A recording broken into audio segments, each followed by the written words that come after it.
Óbvio que a gente tem que avaliar hoje, a gente tem que pegar tudo, avaliar, fazer um balanço crítico dessas posições, mas, por exemplo, se você pega os documentos do PCB ali nessa época dos anos 50, eles não estavam debatendo o Brasil, no geral. O partido já estava passando por um processo, inclusive, que depois desemboca em várias críticas da burocratização posterior e tal. Você tem situações ali de uma oposição muito dura ao Getúlio, em que você tem um momento que o Brasil está discutindo a Eletrobras, está discutindo a criação da Petrobras, e o PCB está bancando o curso para estudar livro do Stalin sobre a União Soviética. Então, essas questões de posições erráticas que eu falo, nesse sentido. O Getúlio, ele tinha também essa questão do hegemonismo, do comando do processo político. Isso é fato. E o Getúlio, eu considero o Getúlio um cara muito inteligente, inclusive nesse ponto, porque ele era um cara muito inteligente, essas figuras eram muito inteligentes. Eu citei o próprio caso do Lenin também antes, né? Eu não acho que existe comparação entre o Pacto de não agressão germano-soviético... Mas não foi a complacência? Não, só um momento. Eu não acho que existe comparação, porque ali tem um objetivo tático. A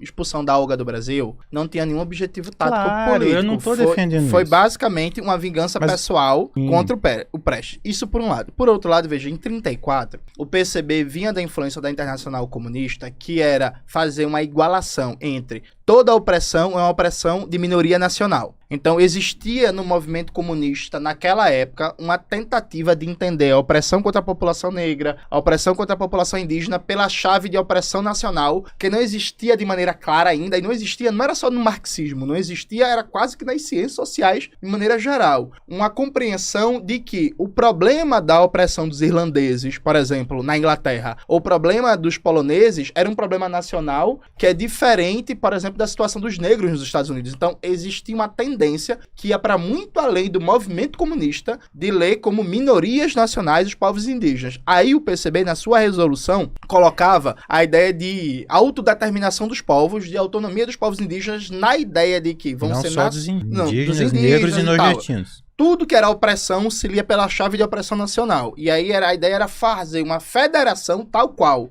a Federação da União Soviética, com esses povos garantindo o direito de secessão, mas buscando a federação. O mesmo documento que você citou, que fala de autodeterminação, fala também da busca da unidade federativa dos povos no regime sem opressão. Mas isso dentro do documento tinha separado do governo federal. Mas aí, uma pergunta básica sobre isso. Eu defendo a autonomia total. Então, se o povo negro do Brasil quiser se separar, uma autonomia e ele quiser adotar um regime capitalista, tá ok? Mas, Fred, eu não tô defendendo essa leitura, então, não. Eu tô dizendo que era nesse... é problemático até na União Soviética. Era nesse contexto. O que dissolveu a União Soviética depois muito foi essa questão nacional.